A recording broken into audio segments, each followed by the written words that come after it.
Hello everybody, good morning. Today we will study exercise 2.2 from NCERT for class 8. Now we will discuss about question number 8. Because I have completed all the questions from 1 to 7, So let's start your class. Question number 8. Three consecutive integers are such that when they are taken in increasing order and multiplied by 2, 3 and 4 respectively, then add up to 74, find these numbers. ठीक है, question में क्या बोल रहा है कि आपके पास 3 consecutive numbers हैं, उन कॉन्सेक्यूटिव नंबर्स को अगर आप 2, 3 और 4 से मल्टीप्लाई करके ऐड करते हो तो वैल्यू आपको क्या मिलती है 74। बस सिंपल से इतनी सी बात है। ठीक है, तो यहाँ पे क्या सपोज करेंगे, late 3 consecutive integers be x plus 1 and x plus 2। ठीक है, कॉन्सेक्यूटिव का मतलब होता है यहाँ पे जो कॉन्सेक्यूटिव इंटीजर्स होते हैं इनका मतलब यहाँ पे है कि ये इंक्रीज करते हैं 1 1। ठीक है, तो जैसे x के प्लेस पे अगर आप 1 राइट करते हो तो वैल्यू 1 मिलेगी, ये 1 + 1 2 मिलेगी, ये 1 + 2 3 मिलेगी। मीन्स आपके जो नंबर्स होते हैं, जो नेचुरल नंबर्स होते हैं 1 2 3 कैसे इंक्रीज करते हैं 1 1 इंक्रीज करते हैं। सेम वही चीज़ होती है आपकी क्या कॉन्सेक्यूटिव इंटीजर्स। बट यहाँ पे क्या ये अननोन नंबर, इसलिए हम क्या सपोज करेंगे, इसे हम वेरिएबल के फॉर्म में सपोज करते हैं x + 1 एंड x + 2। ठीक है, अकॉर्डिंग टू क्वेश्चन क्या बोला है कि अगर आप इन नंबर्स में 2, 3 और 4 का मल्टीप्लाई कर दो, मीन्स पहले वाले में 2 से, दूसरे वाले में 3 से और तीसरे वाले में 4 से अगर आप मल्टीप्लाई करके अगर आप इसे ऐड करते हो तो ये वैल्यू आपको 74 मिलती है अकॉर्डिंग टू क्वेश्चन। ऐसा आपके क्वेश्चन में लिखा हुआ है। ठीक है, बुक है आप सबके पास। ठीक है, तो क्या हो गया, अब इसे आपको बस सिर्फ क्या करना है, आपको इसे सिंप्लीफाई करना है। ठीक है, सिंप्लीफाई करना है। ये होगा आपका 2x + 3x + 3।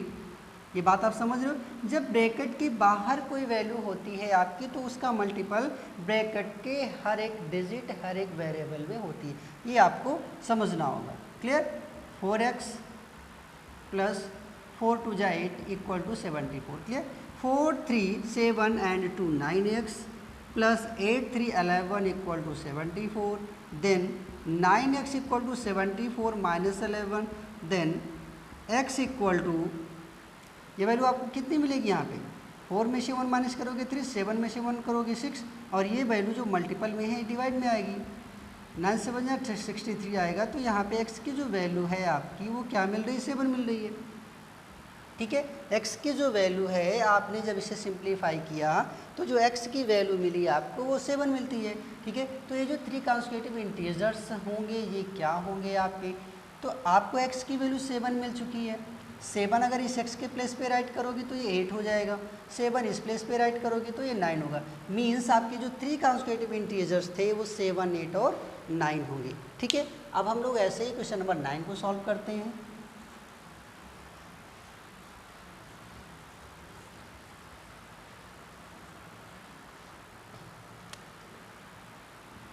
क्वेश्चन नंबर 9 में क्या है कि the ages of Rahul and Haroon are in the ratios 5 and 7। दो लोग हैं, कौन कौन, राहुल, ठीक है, और दूसरा कौन है, हारून। ठीक है, एक राहुल है दूसरा हारून है। इनके जो एजेस हैं, ठीक है, वो रेशियो में है 5 और 7 के। तो जब कभी कोई एज या कोई थिंग्स अगर रेशियो में होती है मीन्स वो किसी न किसी unknown numbers means unknown variable के मल्टीपल में होते हैं। ठीक है, तो यहाँ पे जो राहुल की एज है मैं उसे 5x सपोज कर लेता हूँ, जो हारून की एज है उसे मैं 7x सपोज कर ले रहा हूँ। ये बात आपको समझ में आ गई। ठीक है, let the ages of Rahul be 5x and the ages of Haroon be 7x। Clear. According to question बोला क्या है कि अगर दोनों के एज को 4 ईयर और क्या कर दिया जाए, बढ़ा दिया जाए, मीन्स 4 ईयर लेटर। ठीक है, अगर दोनों की एज को 4 ईयर और बढ़ा दिया जाए फिर दोनों के एज को ऐड किया जाए तो ये वैल्यू 56 प्राप्त होती है। 56 मिलती है, ऐसा आपके क्वेश्चन में लिखा हुआ है। मीन्स राहुल की जो प्रेजेंट एज है वो 5x है, आफ्टर 4 ईयर ये 5x + 4 हो जाएगा। इसको ऐड करना है किसमें, हारून की प्रेजेंट एज से 4 ईयर लेटर में, ठीक है, मीन्स 7x + 4 में। और ठीक है, बात समझ में आ गई कि दोनों का आफ्टर 4 ईयर जो एजेस होंगे वो 5x + 4 7x + 4 होंगे, फिर दोनों को ऐड करने पे वैल्यू आपको 56 मिलती है, ऐसा आपके क्वेश्चन में लिखा हुआ है। ठीक है, अब देखो 7 और 5 कितना होता है आपका 12x, ये होगा आपका 448 = 56। ठीक है, अब आप इसे सॉल्व कर लो तो 12x = 56 - 8, ये वैल्यू आपकी 48 होगी। देन x = 4 आएगा, 12 से डिवाइड करोगे, 12 4 = 48 होता है, तो x की वैल्यू आपको 4 मिल गई। मीन्स जो राहुल की एज है वो क्या होगी, जो राहुल की एज थी वो 5x थी, x की वैल्यू आपको 4 मिला तो ये 5 × 4 हो गया, मीन्स 20 ईयर का कौन हो गया, राहुल। हारून कितनी एज का है, 7 × 4, x के प्लेस पे आप 4 राइट ही करोगे, 7 4 = 28 ईयर्स। बात समझ में आ गई कि राहुल 20 ईयर्स का है और जो हारून था वो 28 ईयर्स का है। क्लियर। नेक्स्ट क्वेश्चन हम लोग देखेंगे।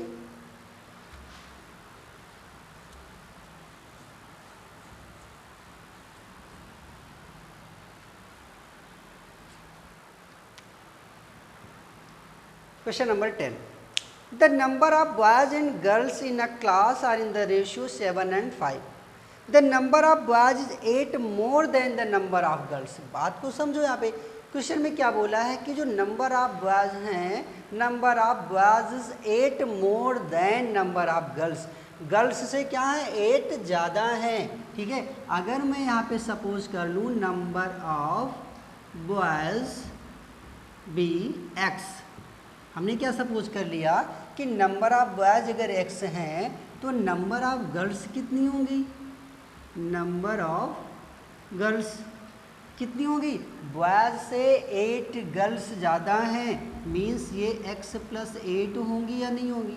बात सबको समझ में आ रही है कि अगर नंबर ऑफ बॉयज x हैं तो नंबर ऑफ गर्ल्स कितनी होंगी, x + 8 होंगी।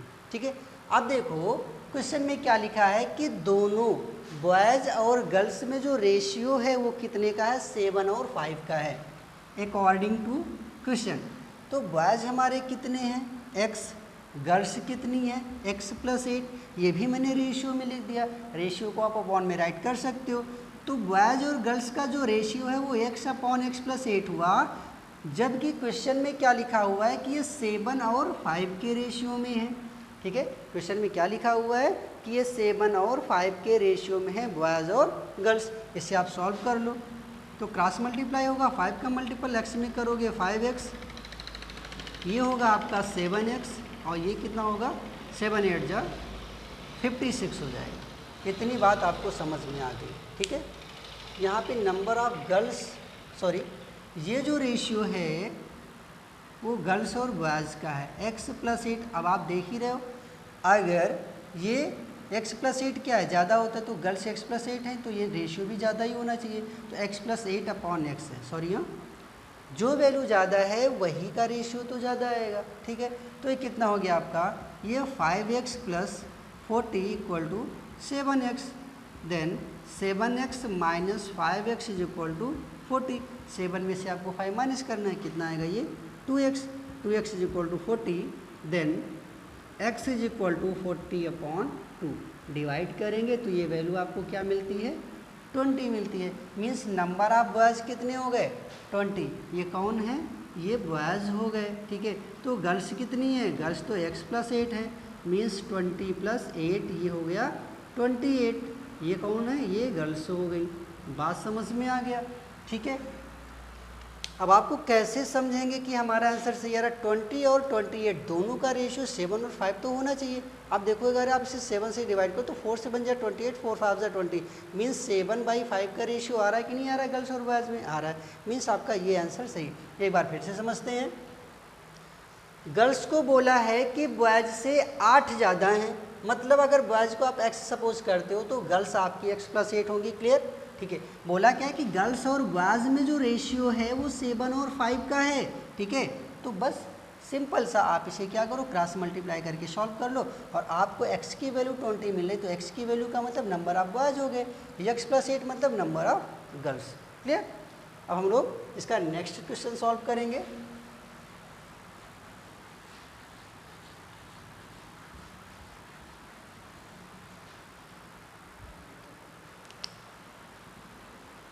क्वेश्चन नंबर 11 में क्या है कि एक Baichung's father 26 years younger than Baichung's grandfather and 29 years older than Baichung. ठीक है। The sum of the ages of all the three is 135।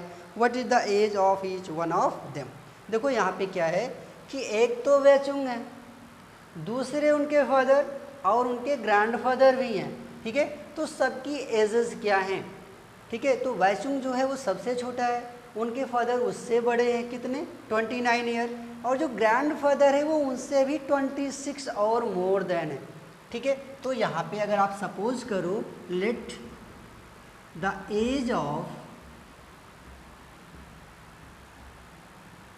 वाइचुंग्स be x and his father is be x + 29 and his grandfather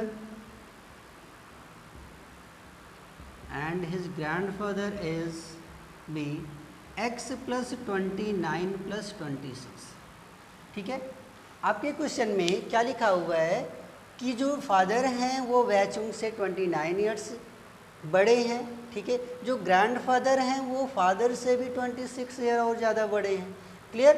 तो यहाँ पे आप वाइचुंग को x सपोज करते हो, तो ऐसे ही आपने यहाँ पे एजेस को सपोज कर लिया।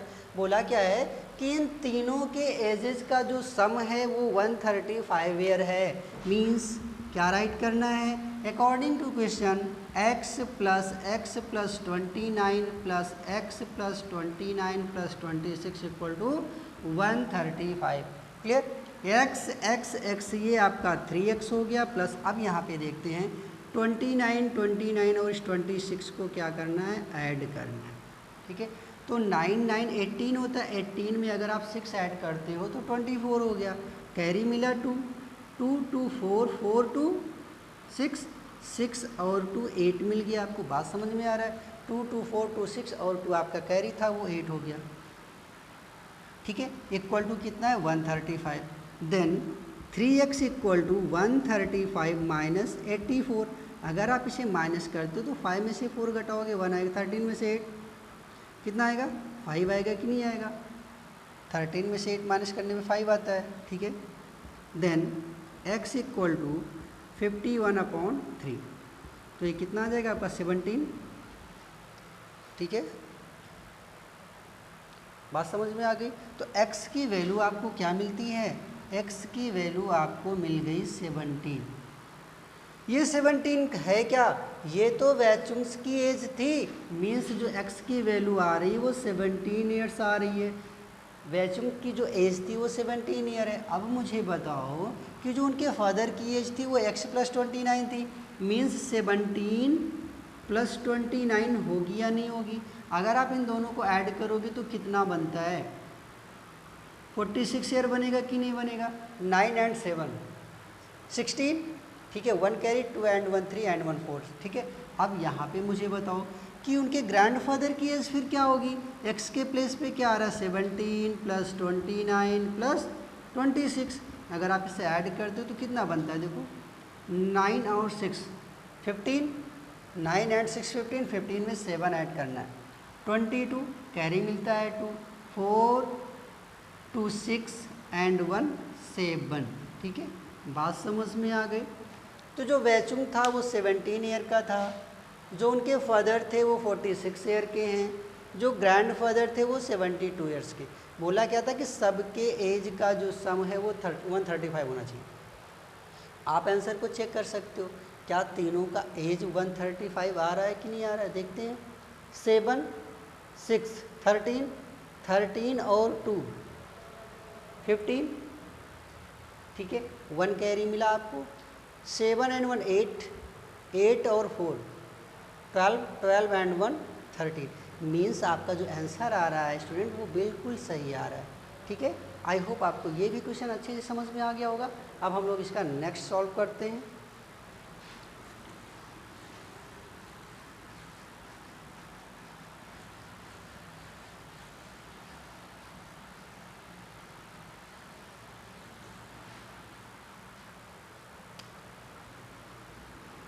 Question number 12. 15 years from now, Ravi's age will be 4 times his parent age. What is Ravi's present age? ठीक है, क्वेश्चन क्या है कि 15 years from now, अब से 15 साल पहले, ठीक है, जो रवि की एज थी will be 4 times his present age, उसके प्रेजेंट एज से क्या थी, मतलब उसके वर्तमान आयु से क्या थी, 4 टाइम्स थी। ठीक है, तो अगर आप इसकी प्रेजेंट एज को सपोज करते हो कोई वेरिएबल, तो उसके अकॉर्डिंग आप यहाँ पे इक्वेशन को बना सकते हो। ठीक है, यहाँ पे क्या सपोज करेंगे, let the present age be x. कौन था भाई, रवि था। Let the present age of Ravi's be x. हमने मान लिया कि जो प्रेजेंट एज थी रवि की वो एक्स थी। अकॉर्डिंग टू क्वेश्चन क्या बोला है, क्वेश्चन में क्या बोला है, 15 ईयर्स फ्रॉम नाउ, अब से 15 साल पहले की बात नहीं कर रहा, फ्रॉम नाउ मतलब बाद में होता है। ठीक है, अब से कितना, 15 साल बाद। तो अगर इसकी प्रेजेंट एज अभी x है तो 15 साल बाद ये x + 15 होगा कि नहीं होगा, 15 साल के बाद ये x + 15 होगा कि नहीं होगा, होगा। तो बोला क्या है कि 15 साल के बाद इसकी जो एज हो रही है वो क्या है, 4 टाइम्स हिज प्रेजेंट एज, इसके प्रेजेंट एज के 4 टाइम्स के बिल्कुल इक्वल है। ठीक है, आप इसे अगर सॉल्व करते हो तो ये होगा 4x - x = 15, then 3x = 15, then x = 15/3, 3 × 5 = 15, then x = 5। मतलब क्या हुआ कि जो प्रेजेंट एज है रवि की वो कितनी आ रही है, 5 ईयर्स की आ रही है। रवि की जो प्रेजेंट एज है वो कितनी है, 5 ईयर। क्या पूछ रहा था कि रवि की जो प्रेजेंट एज है वो क्या होगी, तो आप बता सकते हो रवि की जो प्रेजेंट एज थी वो कितनी है, 5 ईयर्स की है। ठीक है,